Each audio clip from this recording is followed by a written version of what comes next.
The opinions expressed by the host and guests on Where Did the Road Go are their own and do not represent those of WVBR or its management. Our aim is to explore the fringe, lost civilizations, alternative science, the paranormal, and much more. Join us on the web at wheredidtheroadgo.com, where you can send us questions for our live or future guests via email or the live chat room. And remember to subscribe to us on iTunes. And now welcome to this week's edition of Where Did the Road Go? And tonight on the show we have Russ Baker. And how you doing, Russ? Good, thank you very much. And you have quite a bio behind you as far as where you've worked in news. Correct? I've been in news for a while, a quarter century or so, and I've done work for news outlets around the United States, of magazines, newspapers, radio and TV, as well as publications around the world. And I've reported from, 4 continents or so. So I guess I've done a bit. And now you have a very impressive website called whowhatwhy.com. And this is your own news organization, basically. I started it, Who, What, Why, which is .com and .org, denoting that it is a nonprofit. We started it some years ago and have been growing it steadily, albeit a little bit more quietly than we would like. And we are essentially dedicated to using the highest professional journalism standards, but also going after the stories that professional journalism tends not to touch. And we've had a nice reception from folks, and we're very, very open to both story ideas, to experienced journalists joining us, and also, of course, to funding from ordinary people. That's how we support and run the operation. We don't take any ads, and we don't take anything from corporations. And you're also you try to stay very neutral, very fact-based. You support everything you report with the data. That's correct. I mean, our basic idea is we want to go into every story without an agenda, although also acknowledging that we don't have amnesia and we do recall what has gone before. And so we'll take everything at face value, and we'll accept that sometimes people and institutions act contrary to character, but we also recognize that there are patterns in how things unfold. And so we try to be wise about that. Okay. And you don't post 50 articles a day like a lot of news sites. You actually take your time and research the stories thoroughly before posting anything. Yeah, I mean, the truth is that even the biggest news organizations can only turn out a relatively small number of what you might call investigative pieces, where there's initiative, there's original thinking, and a tremendous amount of digging, both in terms of archival work and identifying and interviewing sources. And it just is a lot of work. And so we tend to do that kind of thing. We have a few other things, headlines that we collect and so forth, but we're essentially not an aggregator. We're a source for original information generated by our team. Okay, and what do you think of the state of the news media in general today? Well, I mean, the dirty little secret is that it was never really that good, and unfortunately, it's much worse than it was. It's shrunk down. There certainly are many more so-called outlets if you consider everything on the internet, but a lot of it is just any person throwing up onto the screen whatever they can find. But in terms of really carefully sourced work, there's less and less of it. Classical investigative journalism is just a pale shadow of what it was before. And as I said, I mean, it was never that good. There never was that much of a commitment by the major news organizations to really dig deep and to really name names of the most powerful people and entities that shape our world. And now it's just very much whatever there was is very much on the decline. So we see a role for whowhatwhy.org very much in creating a new, more vibrant journalism that we hope can turn things around, set an example, and really empower people to live a life of knowledge and effectiveness, and to foster an authentic democracy of some sort, which requires actionable, accurate information.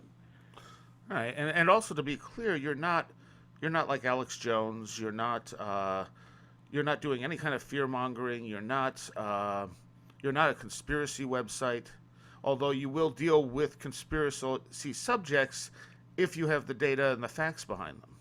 Yeah, I mean, the term conspiracy is a loaded one, of course, and in fact, really, with the real definition of conspiracy is two or more people colluding to commit a crime, and of course, conspiracies are very much interwoven into humanity and into life and into institutions, and they happen all the time. They're being prosecuted right now, or probably thousands of conspiracy cases throughout the country. So we would define it rather narrowly. We're not interested in a kind of fantastical speculation that in an overly neat fashion identifies every malady in the world with a handful of all-powerful individuals. We don't go for that, certainly. Okay, all right. And you've written a book, a bestseller, called Family of Secrets, and the hardcover is subtitled "The Bush Dynasty: The Powerful Forces That Put the White House and Put It in the White House and What Their Influence Means for America." And doesn't the paperback have a different subtitle? Yeah, the subtitle of Family of Secrets paperback is "The Bush Dynasty: America's Invisible Government and the Hidden History of the Last 50 Years," which I think better describes what is in it. It situates the Bush family and many generations of that family in the larger schema of interests that have shaped our history in ways that we don't know, ways that I didn't know before I started working on the book. So we thought that was a more accurate subtitle. And what got you what got you interested in writing this? I was living abroad for a couple of years after 9/11, training journalists in the former Yugoslavia, the succeeding republics there, on investigative journalism and how it can help create a more transparent society. And while I was there, we began the run-up to the war with Iraq, and it seemed clear to me that this was something that was being driven by imperatives other than the alleged causes of the war. And I wrote about that at the time, and I was becoming increasingly unsettled both about what was happening in my country and also about the failures of journalism to seriously address it. So I returned to the States in 2004 and began covering George W. Bush, who was then running for re-election. I was particularly struck by the fact that we already knew that he had taken the United States to war under false pretenses, and yet here he was either even or ahead in the polls to be reelected. And I found that so fascinating. I thought, clearly the public is not getting a good understanding of what's going on here. And I thought, I'm not sure I fully understand, but I want to dig in and find out. And so throughout 2004, I did research and published a number of articles that opened up some new understanding of various aspects of George Bush and what he represented, and then began thinking that there was a larger story to tell. I didn't know what that story would be fully, because I try to go into my investigations with an open mind and some questions and perhaps a hypothesis, but nothing more. And then I spent the following 5 years trying to understand how somebody as improbable and seemingly unqualified could become essentially the most powerful person in the world. Why did that happen? How did that happen? And I really didn't know the answers, but the years of digging just took me in all sorts of quite astonishing directions, including discovering that there really was another way of looking at how people become president and why they do what they do that I myself had never considered, and I hadn't seen being covered either by mainstream historians or by investigative journalists. Okay, and wasn't also part of it that you had learned that George Bush Sr. didn't know where he was when the Kennedy assassination happened? Yeah, I'm trying to remember when I learned that. That may have come after 2004. I think that came while I was already working on the book. I began trying to explain George W. Bush and how he got to the top and why he did what he did and what it all meant. What's the real reason he went into Iraq? What's the real reason he did all of these things? And I started finding sources who were telling me these astounding stories from the inside. And the more I dug into him, the more it became clear to me that he simply became president because he came from what was becoming a dynasty, that his father had previously been president, and he was able to sort of change up and shake up and freshen up the Bush Family Act and then build on his father's name recognition. But I then started thinking about the father. How had the father become president? And I realized the father also had a sort of a strange trajectory and was an improbable person to even be president of the United States. So as I began digging into him, I thought, let me study his path to the top. And as I did that, I, of course, looked at the fact that he was a president, he was a vice president, he was an opponent of Ronald Reagan, who then became his running mate, which I found fascinating. I wanted to know more about that. Then I could see that before he was vice president, he was a CIA director, and he was the only CIA director who ever made it seriously in politics, and that was very interesting to me.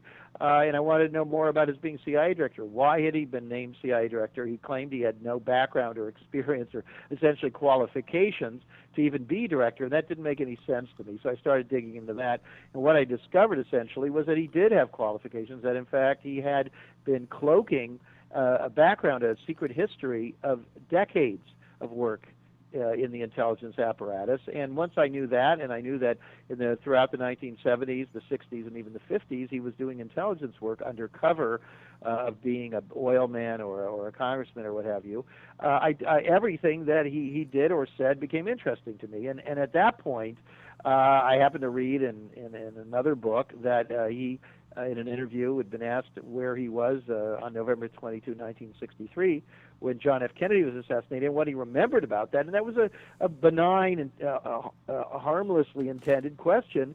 And anybody, of course, of a certain age can answer that, but he sort of froze up and could not answer the question. And that seemed interesting to me. It seemed right on my research course. And so I thought, well, let me figure out where he was on November 22, 1963. And that set me onto years of research about the Kennedy assassination, something I really knew very little about, had read very little about, and had never intended to look at. And that really, I must say, changed certainly the book, and I think it changed my life.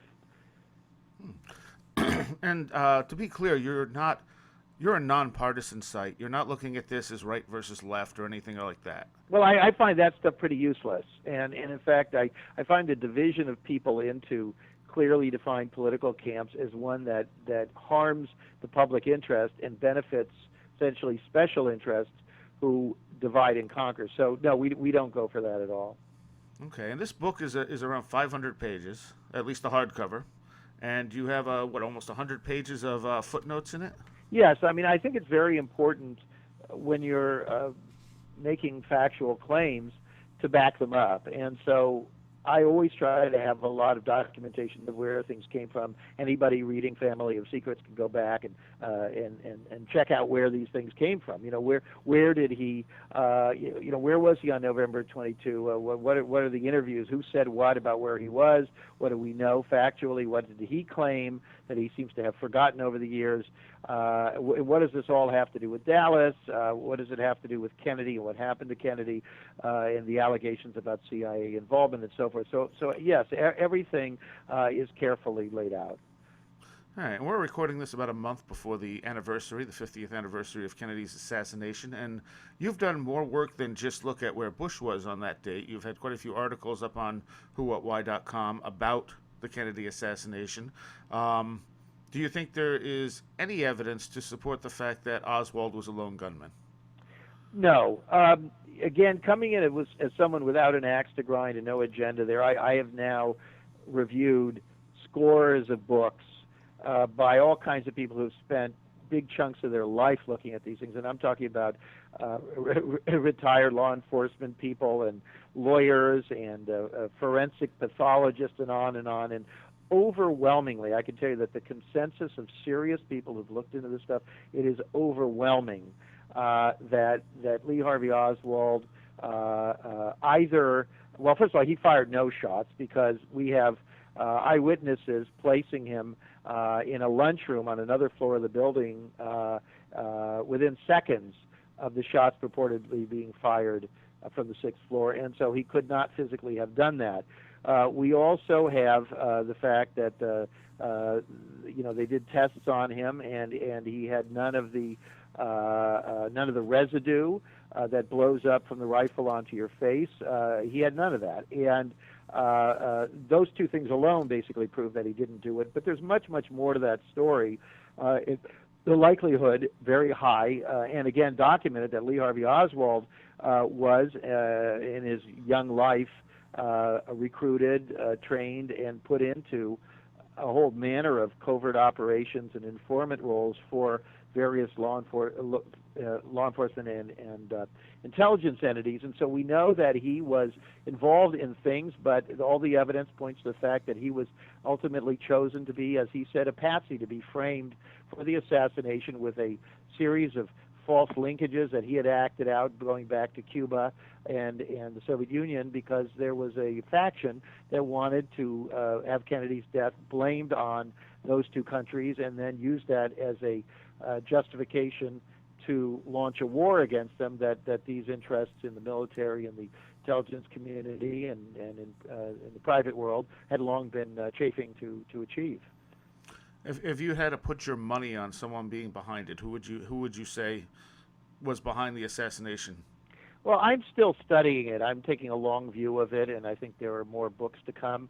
But I would say that these sorts of things don't necessarily evolve in a straight line. And as I document in Family of Secrets, even though, again, it's about the Bush dynasty, I have 5 chapters of new information on the Kennedy assassination. And one of those chapters is about all of these interests that were opposed, and I mean violently opposed, to John F. and Robert F. Kennedy and what they were doing. And these interests were so diverse that you have to accept that there was a kind of a growing consensus by various power centers that these two men represented a threat to them, and a mortal threat, and that they had to be removed. And once you see that, whether it was organized crime that was being prosecuted, or Cuban exiles that felt that the Kennedys were selling out their cause, that they were running out of time to remove Castro, or it was Lyndon Johnson, who was being implicated in a number of corruption investigations and faced the possibility, A, of being removed from the re-election ticket in 1964, and B, ending up spending his years in jail himself, or J. Edgar Hoover, who had intimidated all the prior presidents and stayed in for an incredibly long run at the FBI, who understood that his days were numbered if the Kennedys stayed. To go on and on, the steel industry, the oil industry, so many of these interests were basically infuriated, enraged with the Kennedys and with what they were doing, and all of them stood to gain if they were removed. So the actual mechanics of it is something else, but I think that if we are broad-minded, and when we look at events, we understand that very often you see some sort of a consensus arrived at. Doesn't mean that all of the parties that agree about something talk to each other or need to be in on so-called the plot itself. They have to just be supportive of the result and willing to not push for an investigation afterwards. In other words, a lot of them were wittingly or unwittingly participants in the subsequent cover-up, which, by the way, has continued to the present day, including, I would say, the news media, which basically is largely owned and run by very wealthy, very successful pillars of the community, and which are always pushing the line of cohesion and bringing the country together and discouraging any kind of destabilizing developments. Media in this country, very quick to want to wrap up any serious inquiries into what you might call deep politics of this country, and not eager to get to the bottom of things, if getting to the bottom of it might cause some kind of serious destabilization or lack of public trust in the basic institutions of our society. What do you make of the deathbed confessions there of Howard Hunt? I'm agnostic on those things because you have to look at them and see what the evidence is that they actually said what they did, and what exactly did they say, and what does it mean, who says they said it.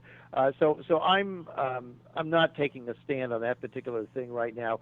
The way I like to work, the very nature of whowhatwhy.com and the very nature of Family of Secrets, is that it's a vast tapestry where I've woven in hundreds or thousands of indisputable, documented facts in letting the public, letting the reader come to their own conclusions.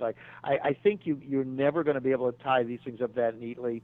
So actually, there are a lot of people who have come forward to say that they were gunmen or they were part of the cover-up or this or that. There are a lot of those people. I think we want to look at what they have to say, but I don't know that taking anyone's word is ever going to, in itself, bring us to some kind of resolution. Okay. Do you think it's more likely there was a small group that actually knew all the details, and there may have been other people who were aware but maybe didn't have the details or had at least plausible deniability behind it?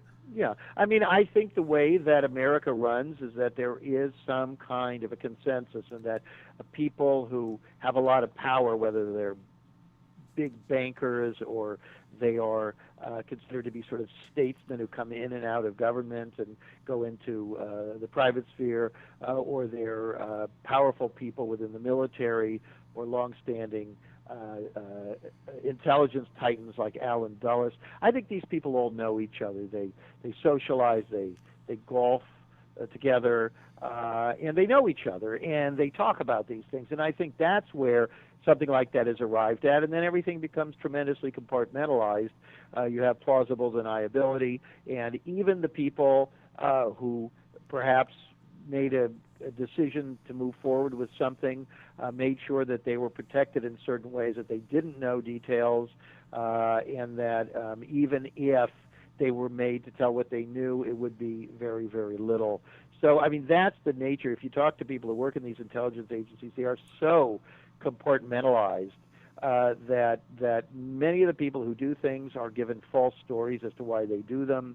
They're the person who's telling them to do something, they don't even know their real name, and so forth. And so you up and down the line, you have something like that. A person like Alan Dulles, who I do think was complicit and witting in this. In fact, you can see it by his own suspicious behavior both before and after the assassination. It seems that any fair-minded person looking would say that he definitely was part of the, let's say, board of directors of this plot. Do you think we're ever going to see any real investigation into this by, like, the government or any powers that be? No, I don't think you're ever going to see it by the government, and I don't think you're ever going to see it by the major news organizations. It's too big a story. I remember at one point in my career, one of my editors, when I was sort of just starting out, he said, "Go out and get me a big, big story. So I want something that's really going to, make people's eyeballs pop." And so I went out and I worked like the Dickens, and I came back with something, and he read it silently, and he read it, and he read it, and he read it, and he looked at me and he said, "That's too big."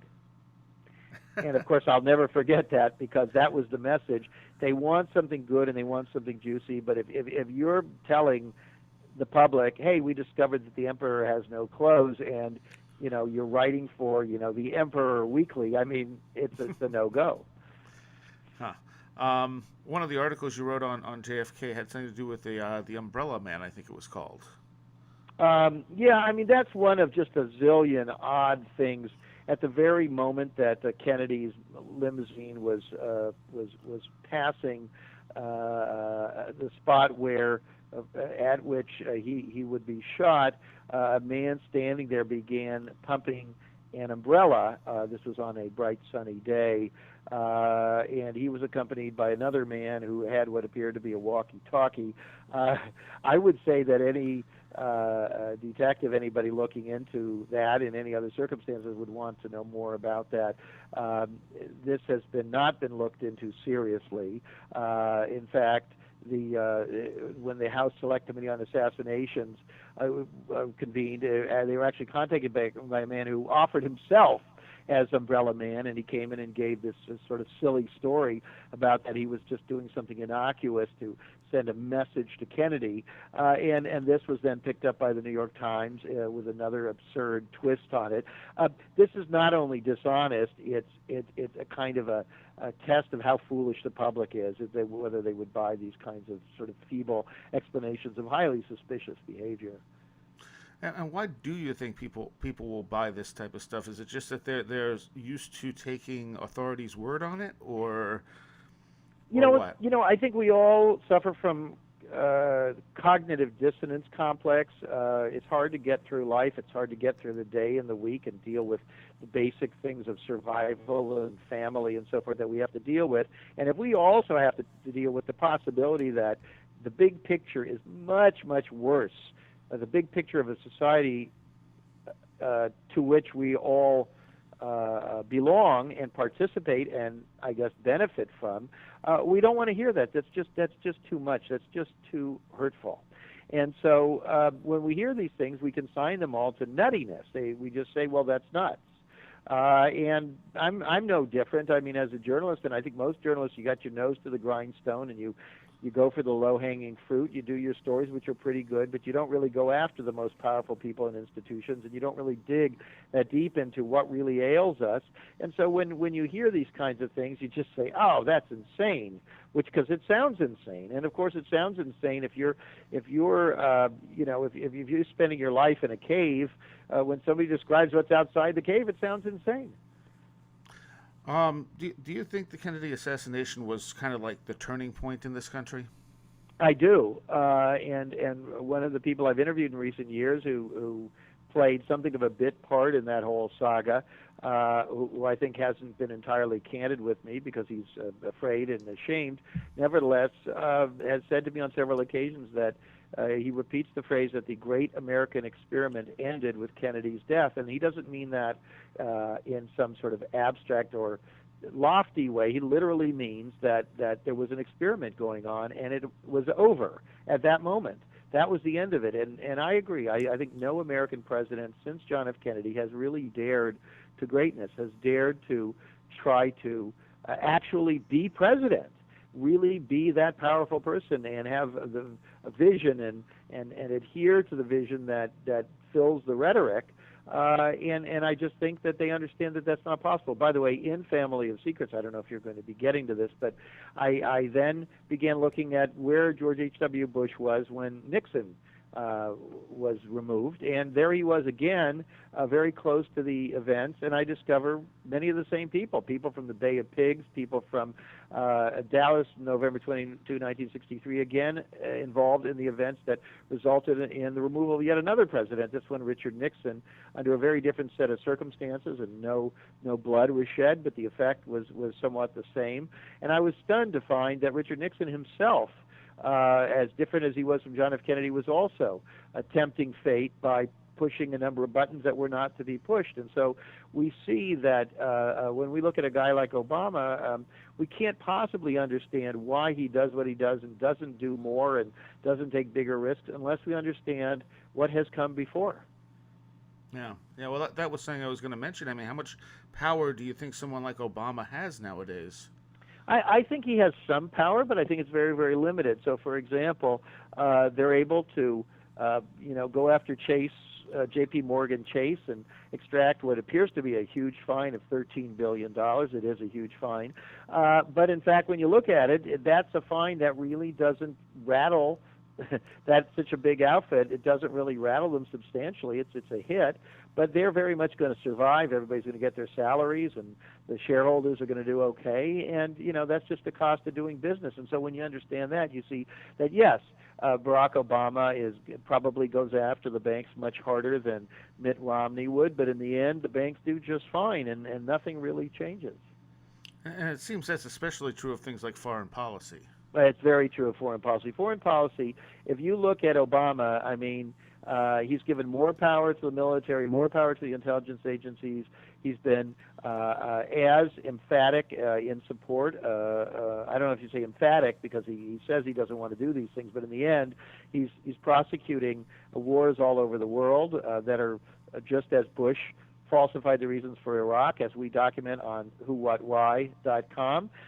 They falsified the reasons for going into Libya, and they are now falsifying the reasons for going into Syria. This is a machine. It's an apparatus apparatus of empire, and it does what it does, and no person is going to stop it. So almost indistinguishable on most of the foreign policy, almost indistinguishable on the big picture of the financial interests that dominate this country. So on those things, very, very different. On certain things, there's no question on things like health care that he is making an effort to try to do what he and I guess certainly his base perceive as a little bit of leveling the playing field for those who don't have the kind of power and resources necessarily to take care of themselves or get a fair shake. And there is a difference. There is a substantive difference. The same thing on some of the social issues, things like the abortion issue and all those hot button issues of gay marriage and so forth. You'll see a difference. A lot of that is playing to the base for political purposes.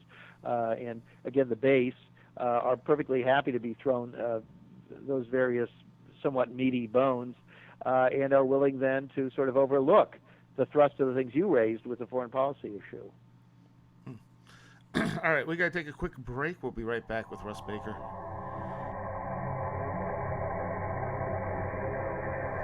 The opinions expressed by the host and guests on Where Did the Road Go are their own and do not represent those of WVBR or its management. Join us on the web at wheredidtheroadgo.com, where you can send us questions for our live guests via email or the live chat room. You can also check out our upcoming schedule, blog, links section, book reviews, videos, and links to our Twitter, Facebook, iTunes, and much more. That's wheredidtheroadgo.com. And we are talking tonight with Russ Baker, author of Family of Secrets, and his website is whowhatwhy.com, which is an independent news site in the truest sense of the word, nonpartisan, and not paid for by anyone but the readers, correct?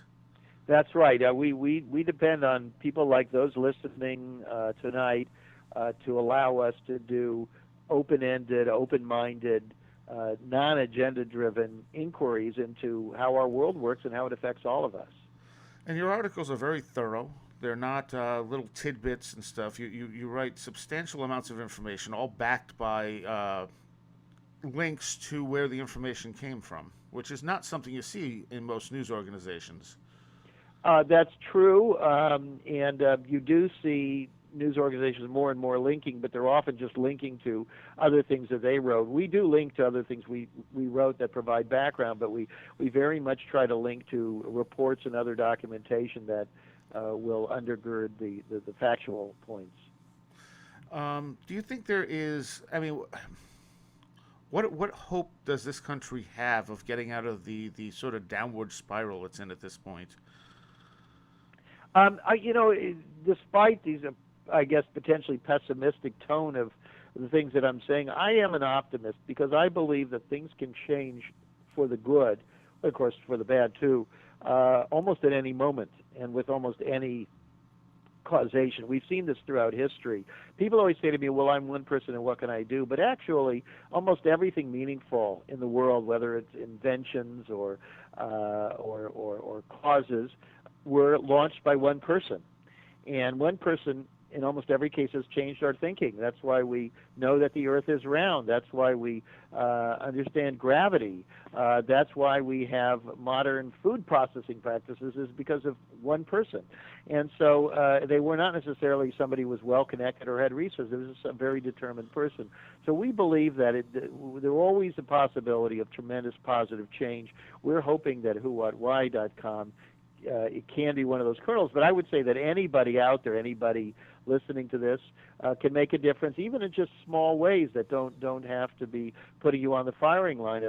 One of the examples I give is you just if you just simply forward things that you read that you found persuasive to other people, you are multiplying your own influence, and you don't know, but maybe somebody you send it to or somebody that they send it to may be the person who then says, hey, I'm going to do something about this, or maybe they say, I'm going to write a check to Who, What, Why so they can hire 20 more reporters and go after some more stories. I mean, there's lots of different ways that our moving from passivity to activity can change the world. Okay. I completely forgot what I was just going to ask. Let's move on a little bit to Michael Hastings, and now he was, of course, the conspiracy theories around him are all over the place at this point, but he was investigating some hotbed issues and then died in a mysterious way. Have you investigated much of this? We have, in fact, on many of these issues. I would call it the deep politics issues, whether it's the death of Michael Hastings, the prosecution and potential jail sentence of 100 years facing Barrett Brown, a journalist in this country, or the mysteries and inconsistencies of the official account of the Boston Marathon bombing.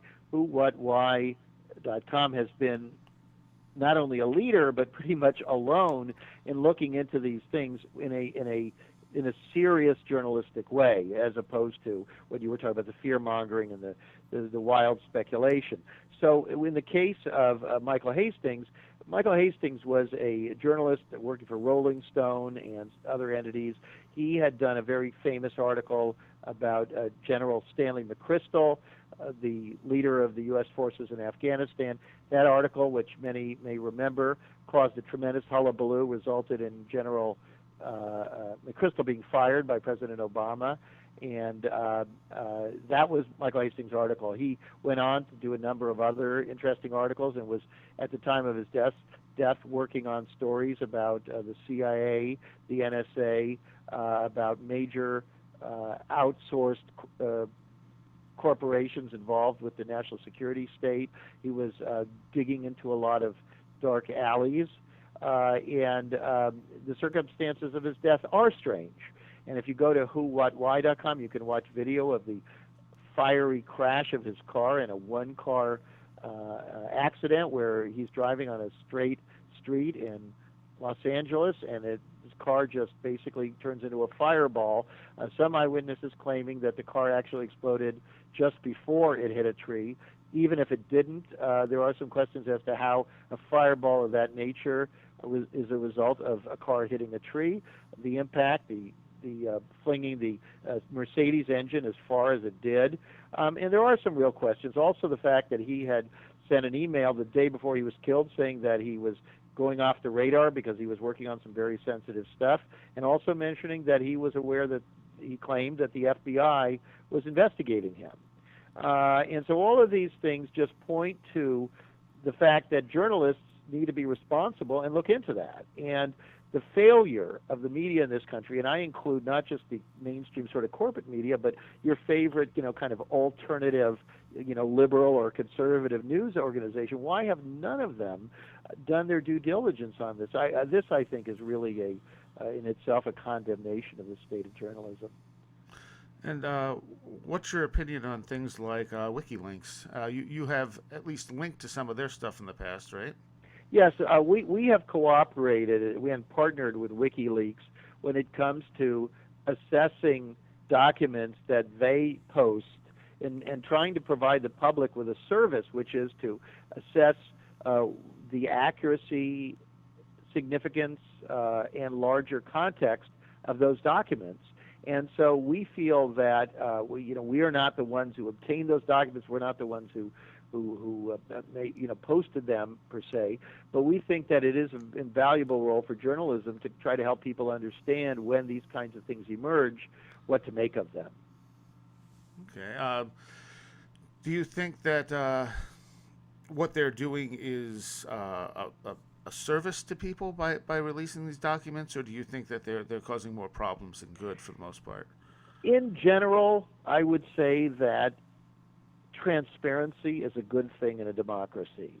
And we live in a country where there is less and less transparency, where there is more and more terror in the form of our being told that we have reasons to be afraid. Whether we're afraid of these unknown people who want to harm us, or whether we're supposed to be afraid of the government watching our every move.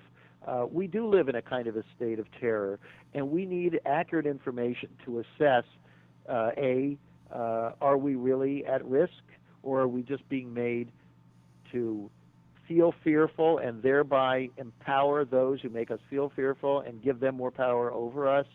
All of these things are important questions. What is national security? They use that term an awful lot. What does that mean?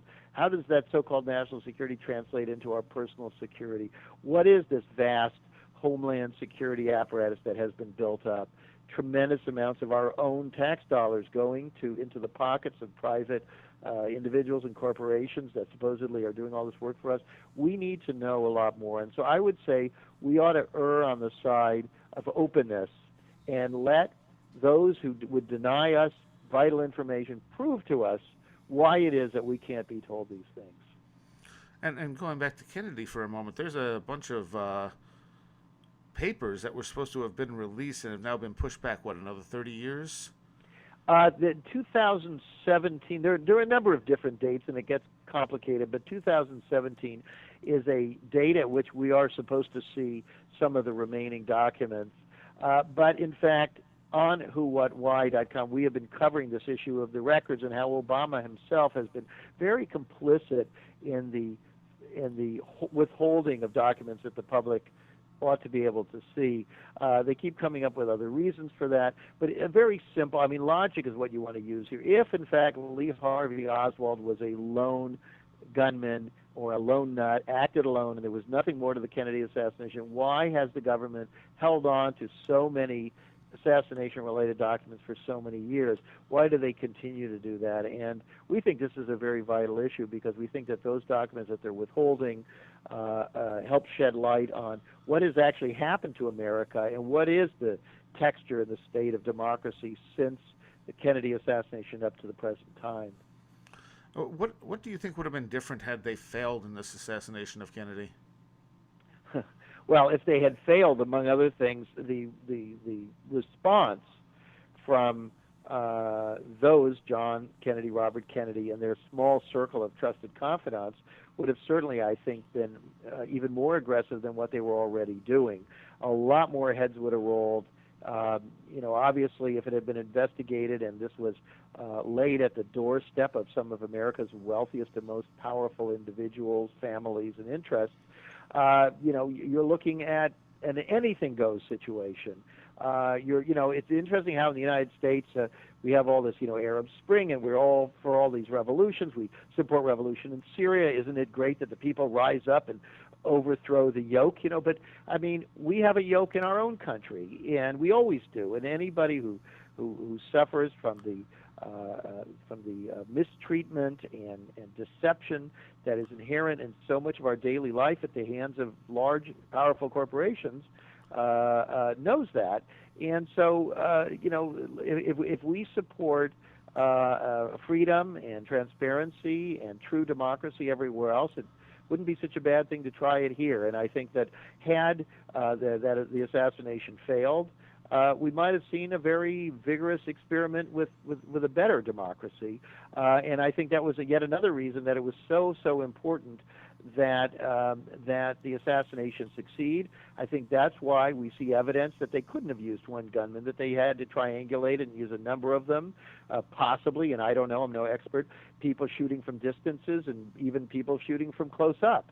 And then you had to have a very, very effective cover-up, which has continued to the present day in the form of people understanding that their careers, whether it's in the media or in publishing or in academia, is dependent on them mouthing these platitudes saying, well, we don't know what really happened, or we believe that Oswald did it, when in fact the evidence is very, very different. The system itself needed to sort of come together and shut down that line of inquiry.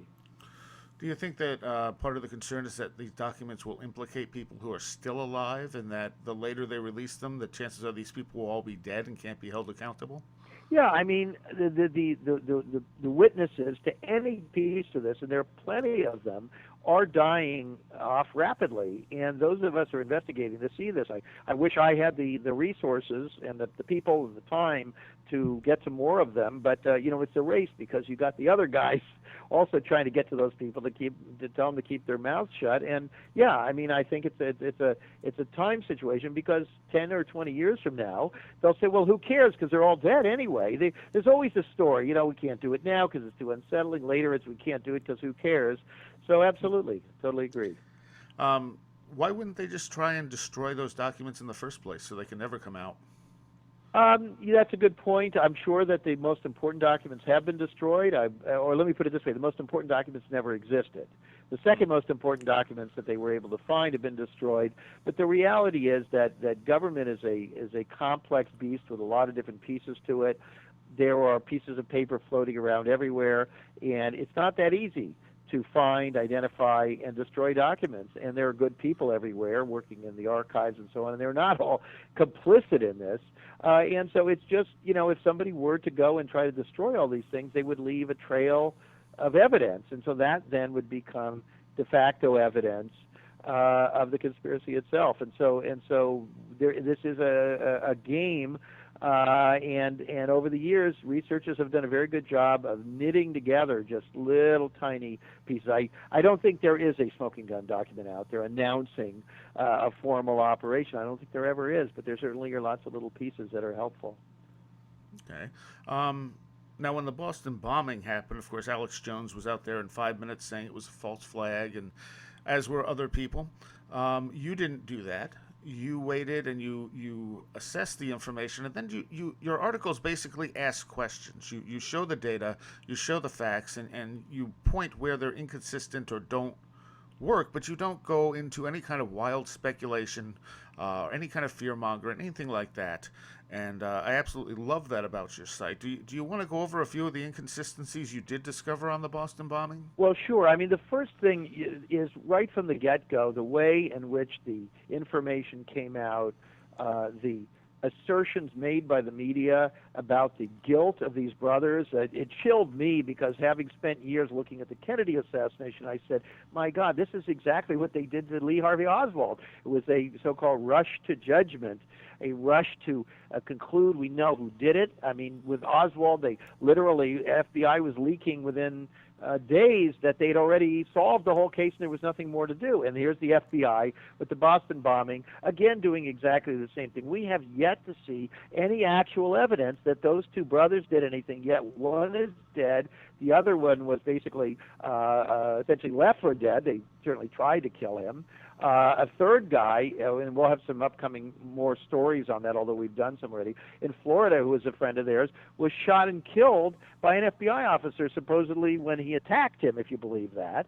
And so the witnesses are just drying up, and this story more than anything else makes you say, boy, what really is going on in this country? What really are these institutions like the FBI and the CIA? And can we trust what we're told? And then you see the failures of the media. So in terms of the inconsistencies, I mean, they're everywhere. The FBI originally, you may remember, said, we don't, does anybody, here's some video of some suspicious looking guys with backpacks. Does anybody know who they are? And then it took the Russians to say, excuse me, hello, we know who they are. And you know who they are because we pointed them out to you some years ago and said we were worried that these guys were terrorists. So we find out, the FBI is like, oops, oh yeah, sorry, one hand didn't know what the other hand was doing. Yes, we did know who they were, but we sort of checked them out and there wasn't anything there. And, all of that suggests that they're lying. And the FBI has a long history, as with the 1993 World Trade Center bombing, of being deeply involved with recruiting people who then infiltrate terror cells. And our question in one article on our site by Peter Dale Scott is there a possibility that, as in many of these other cases, that Tamerlan Tsarnaev, the older brother, was himself had been recruited either voluntarily or otherwise into some sort of a terror cell, and where that goes is complex and requires much more research, but that's a reasonable question that a journalist ought to be asking.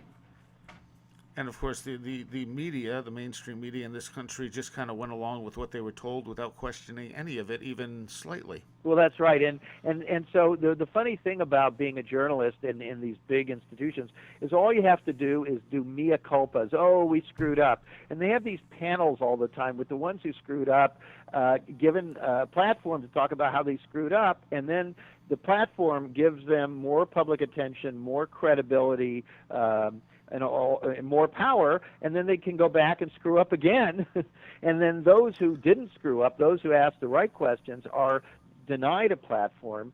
And we see this time and again. My own experience, many years of doing work for well-respected journalistic brands, but always being a little bit of an outsider. And with my book, Family of Secrets, that I was originally told that people at all these major television and radio shows, newspapers and so on, thought the book looked outstanding, were very interested, and they wanted to have me on the shows. Then one after another, they all canceled me. And I think decisions are made at high levels that this stuff is too hot, people, they cannot take the risk of being the ones of promoting it.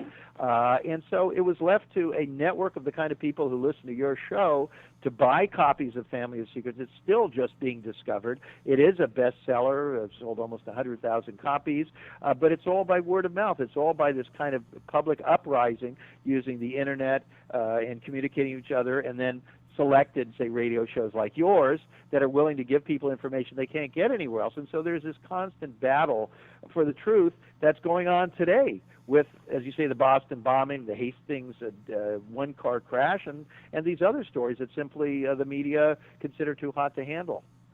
And you are not, unless I'm mistaken, you are not a believer in the inside job theory for 9/11. You know, look, I'm agnostic. It's very, very simple, and I'm not even talking about 9/11. I am agnostic about almost everything, because if you look through history, if you went with the mainstream, you believed the Earth was flat. If somebody told you they were going to invent a device where they could talk to somebody who was in another city, you would say, well, you're insane. So, look, anything is possible.